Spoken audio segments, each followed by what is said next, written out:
Vadim, welcome to the show. Thank you very much. Thank you for having me here. Pleasure to have you on. To kick us off, tell me a little bit about what you're doing at Proportunity and how you're going to change the world as a result. In a simplistic manner, we're trying to become the older brother of first-time buyers, right? The person that has advice, well, not advice, but looks after you, and you always want to go back to them because you just really liked spending time with them. And I think there's been a lot of attempts in the mortgage industry of that, and we're trying to see if we could use tech and also the learns from the customer's experience, since we're all in our team trying to look at buying a home, to make that better. So how does the dream experience look then for a first-time buyer who is working with Proportunity? What are the problems that they've had historically in recent years? And how will interacting with you guys and being customers of yours, how will that help them in the process of becoming a first-time buyer? Well, I have to first disclose, we're not working yet with any customers.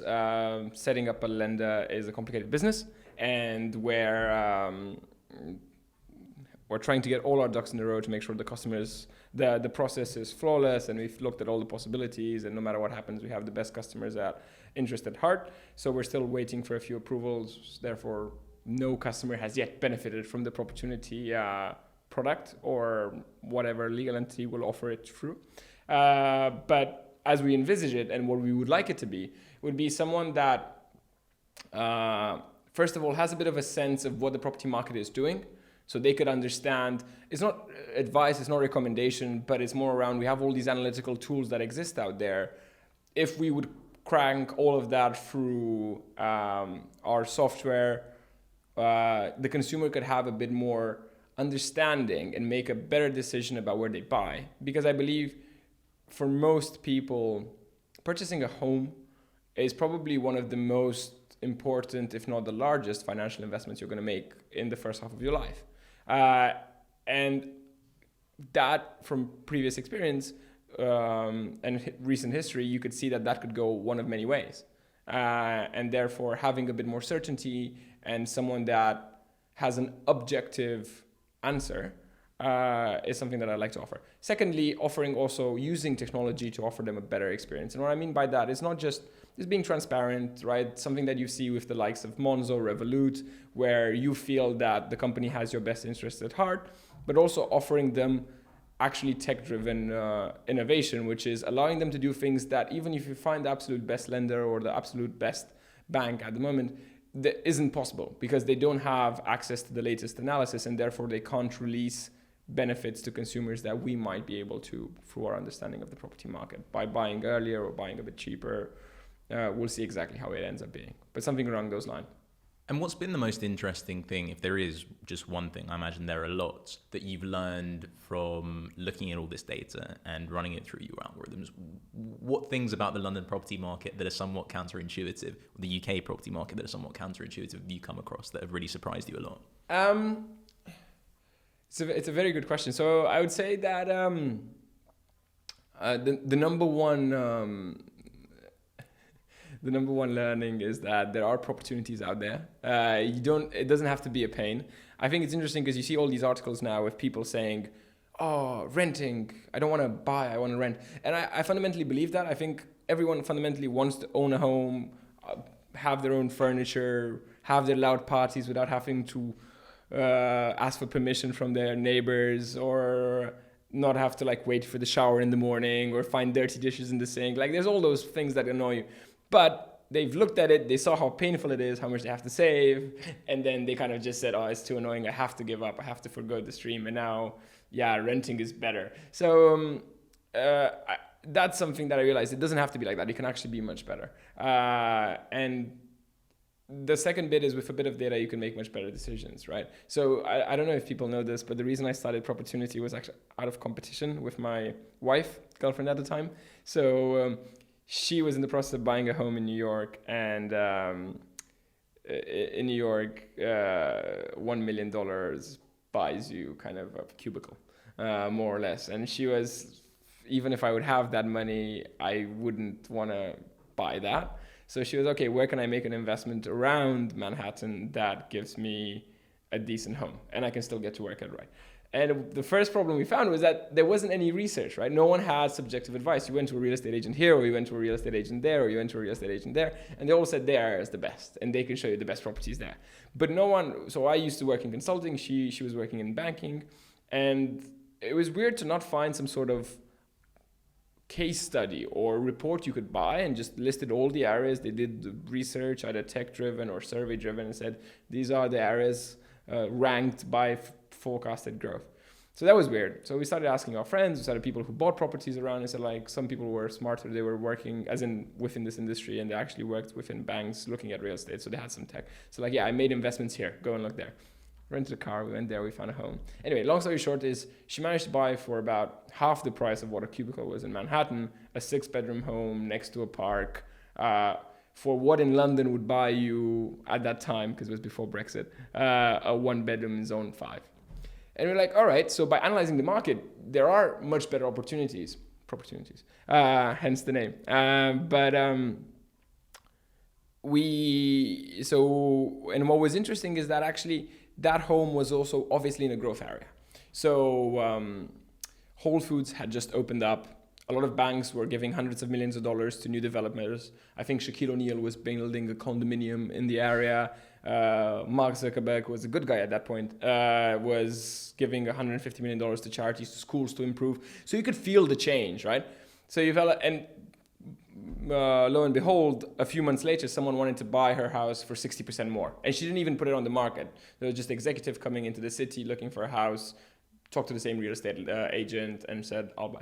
So for me, it was like, that's weird, right? Like she went and bought this house. She wasn't a typical real estate investor, didn't have to like have connections with agents, didn't have to like have cash. And still she found a great deal. So I think that's kind of what I realized with Proportunity. Like by just looking and using analysis, you can ensure that you find the best in the market, right? It might not be that much better, but it's not going to be worse. Because whatever it is, at least you make that decision more informed. And I think that's what, for me, realized, like, if we have the tech here and we can analyze it to give better estimates and remove some of this cloud of uncertainty, why not, right? And if that unlocks even better financial possibilities, then we have to. It's our kind of duty, right? Especially for me, since I am a guy looking for a home. Me and my wife want to live somewhere, stop renting, right? Our employees want that. And it's so hard for them to access home ownership in there, because where most of us are in our 20s, that it is just as an engineer, like, why not remove this pain if we can? So that's kind of what we learned. I want to go into the products and the problem you're solving more, because I think, like you said, I think it's a pain point for a lot of 20-somethings, 30-somethings, certainly in the UK and in other markets. But you mentioned, a little bit in that answer, a little bit about your career background, and you were in consulting. You were working for Bain. Comfortable job. I'm sure it was stimulating. Yeah. Why entrepreneurship? What made you stop and do a double take and say, I want to start my own company? So it's funny enough, many people didn't know this, but I applied to EF before applying to Bain. And I got rejected because I think I boasted too much about business and not enough about tech. And at that point, EF was super, super tech. It was 2013. So I'm the son of 2 entrepreneurs. My parents have always had their company since I was 8 years old. I was assembling computers with my dad when I was like 10 for his online gaming store and stuff like that. So entrepreneurship has always been close to heart. They're also engineers, and I'm an engineer, so I like solving problems. And it kind of makes sense once you find a problem you're really interested in to just make that your business and your life. And when I finished university, my dad was actually opened up a consultancy. We are from Romania, and at that point, Romania was joining EU. There were a lot of funding accessible from EU to Romania to businesses to improve to European standards, but they didn't know how to take advantage of it because it was complicated forms, bureaucracy, and they set up a consultancy to help them. Look, there's all this money. You can grow your factory, you can boost your bakery or wherever. Let us help you take advantage of it. And my dad said, like, I loved it, because it's like having a new business every month, right? Today I look at this farming company, tomorrow I look at this computer store, tomorrow I look at that. And you get to learn so much about so many industries. And when I finished university, I applied for EF. I was very keen. They said no. And therefore, the next bit was I didn't know what I wanted to do, so I wanted to solve a lot of problems. So I applied to a few consultancies, and I ended up at Bain. Really like that. Fun people, smart, interactive, very data-driven, very... it taught me how to work fast with big old companies, right? What is the right balance of innovation, best decisions, bringing forward better solutions with people that don't move fast, right? Like we did one of the biggest mergers in the brewing industry. We worked with financial institutions, insurers, all these kind of guys.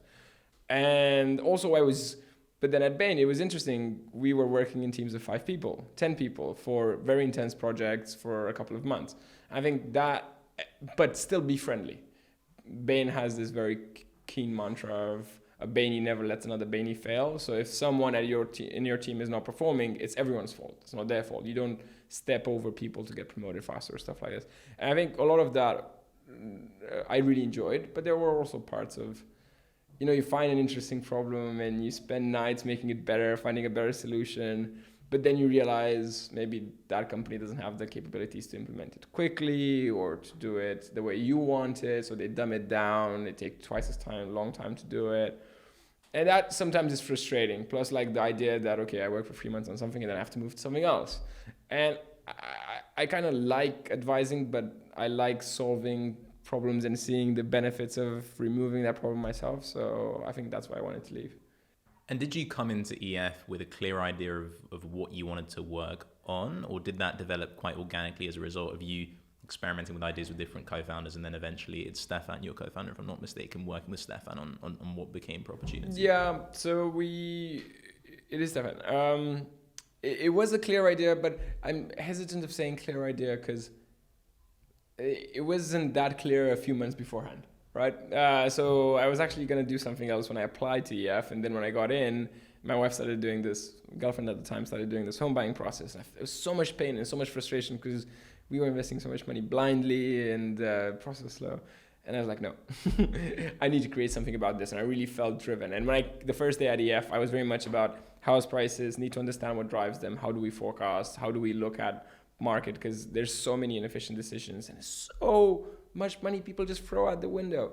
So I was very driven by that. And I started, EF's competitive. It's hard to find the right person, working with them, getting excited about what you want, but them also feeling part of the process.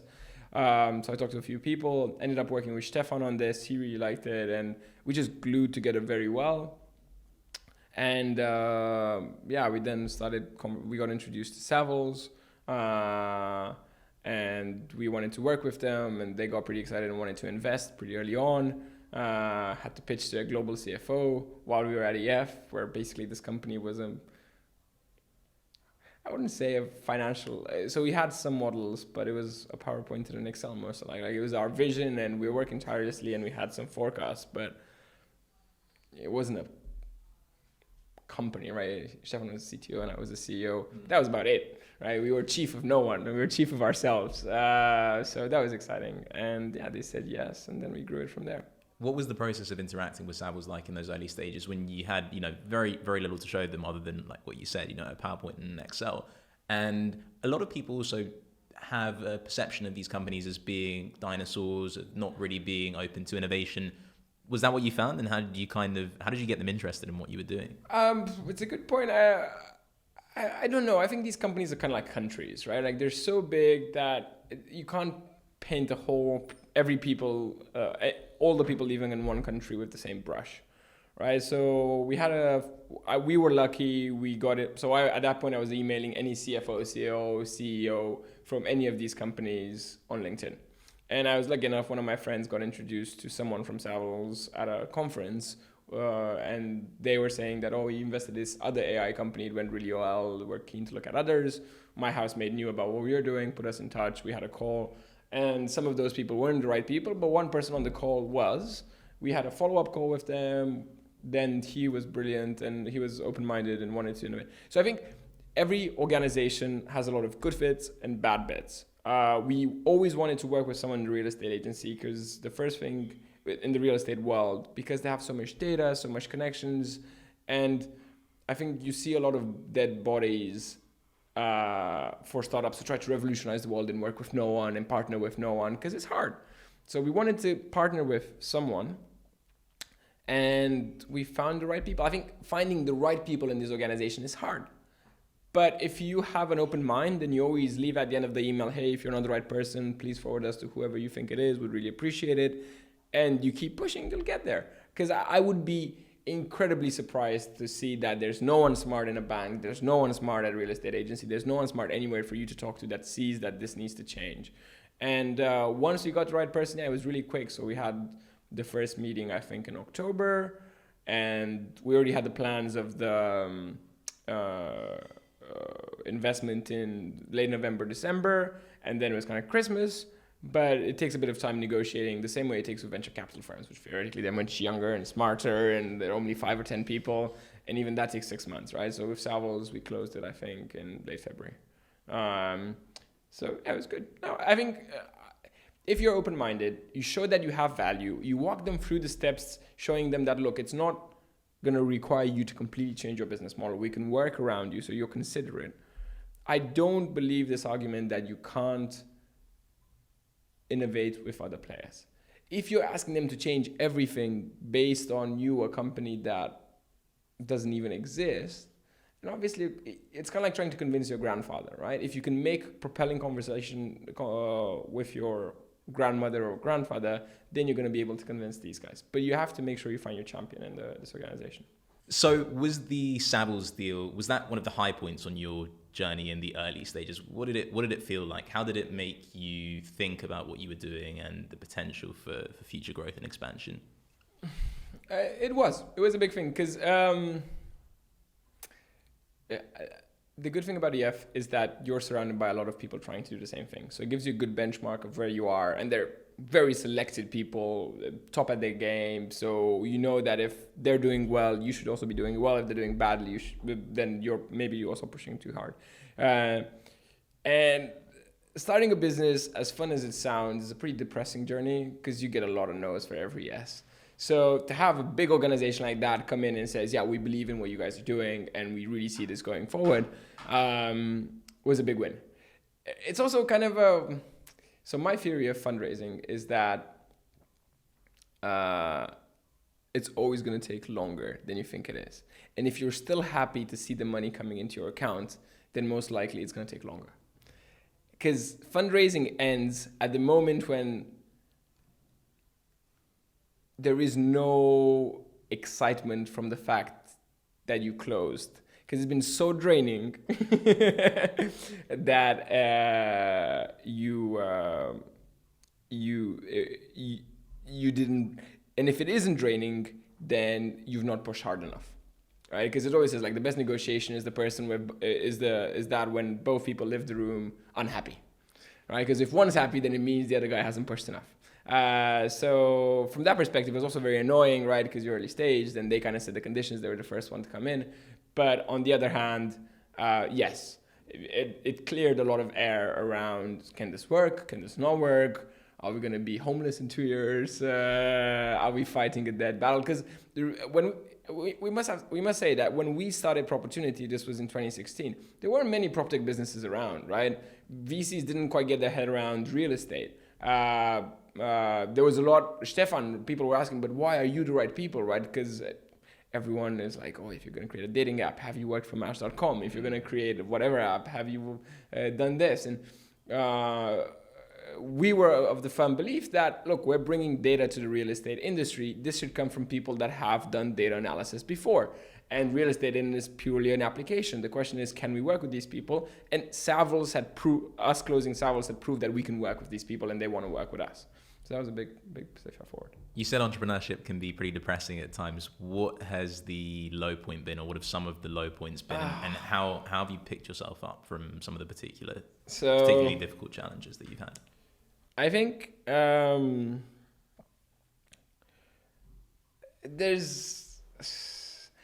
I don't know. I'm an optimist, and I think that helps. Someone asked me like, "What was the biggest mistake you made?" And I was like, I'm an ignorant, or I don't think we've made that many big mistakes. But I think low points is when you set yourself up for a lot of things going your way. You have your vision, you have your plan, right? Your milestones, like Bain, we have a Gantt chart and all of this. I know it's depressing, but and then things fall through, right? You have a meeting, because you're not going to be able to have meetings with hundreds of banks. You're not going to be able to have meetings with hundreds of real estate agencies and have them all lined up, and then one of them is going to work out, so it's fine. You're going to have meetings with 10 or maybe 20 if you're good. So then, right, 10 go through quickly. You knew that. You planned the first meetings with them earlier on because you knew you didn't really want them. But then 5 fall through of the potentially good ones, and then you're left with the really ones you hope, and then 4 of them cancel, and you're on the 5th one. And right, when that 4th canceled, you're kind of like, shit, all our eggs are literally in one basket.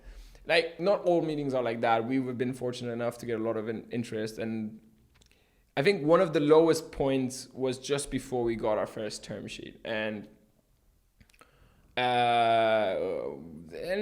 yeah, none of us had done fundraising before, so it wasn't nice, right? You're kind of begging. You're kind of saying, hey, we have this idea, we got some investment, but we need you.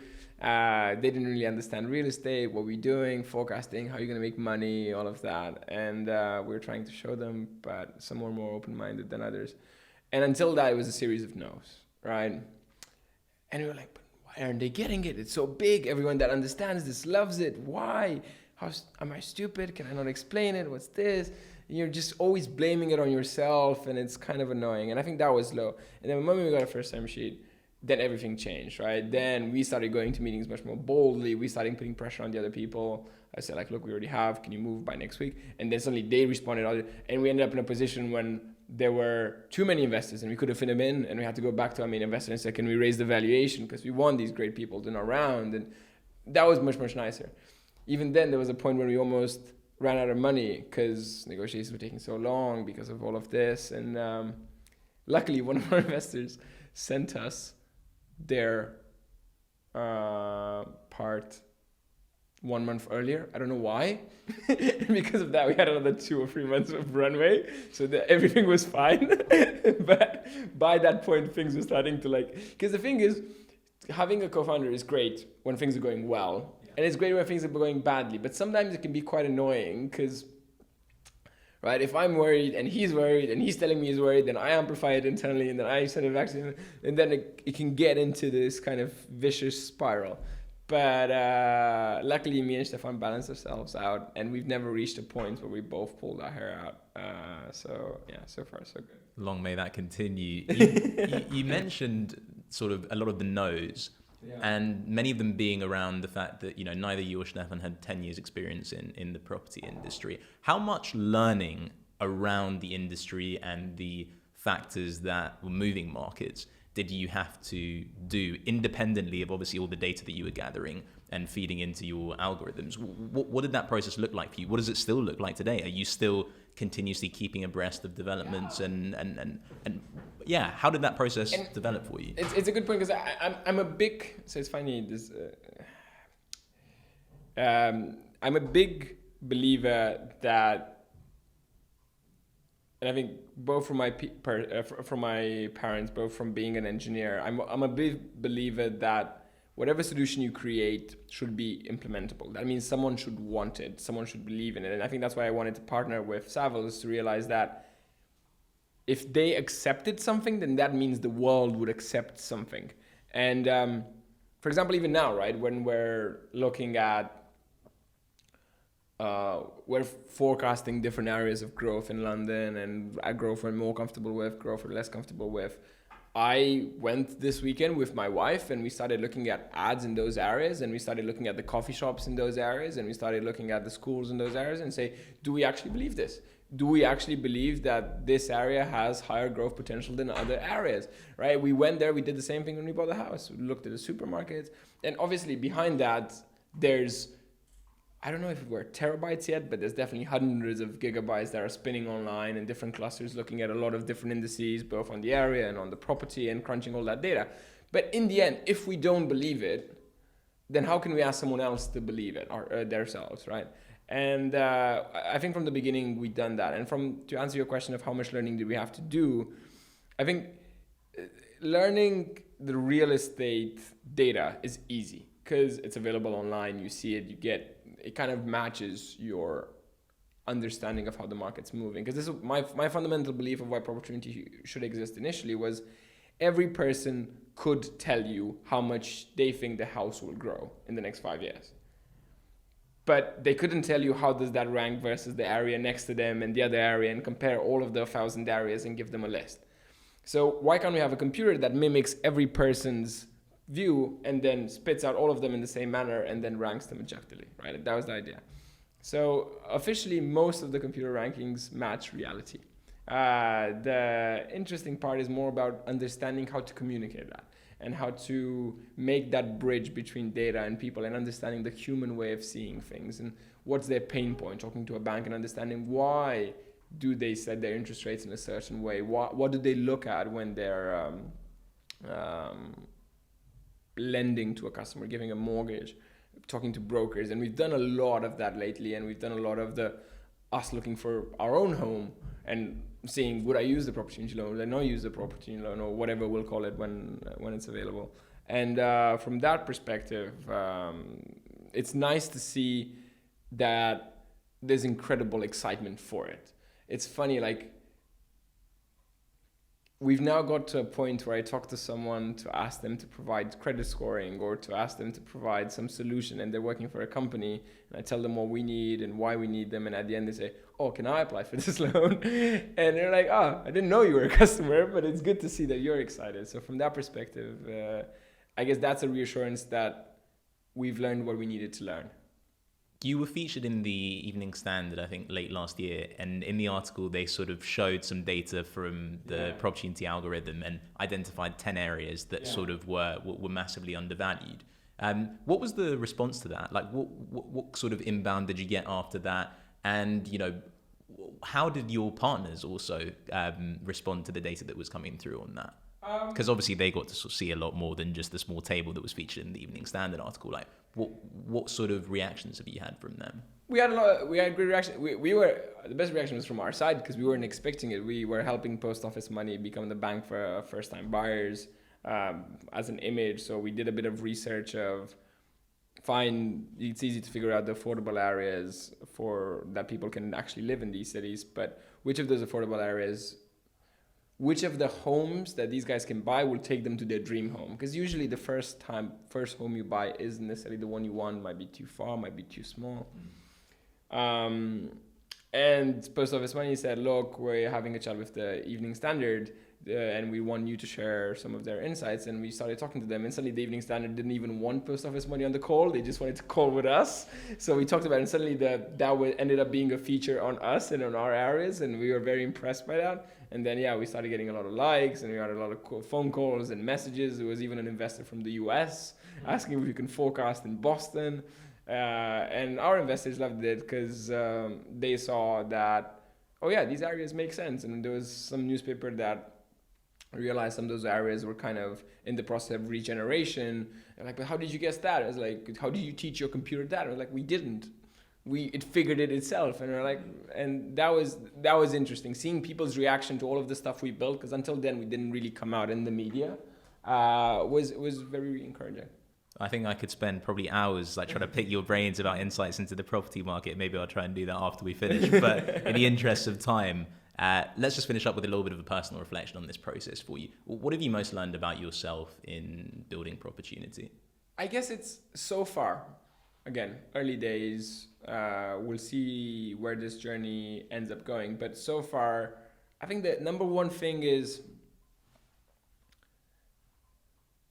if you believe in something, if your heart tells you to do something, you will find endless pleasure in actually pursuing it.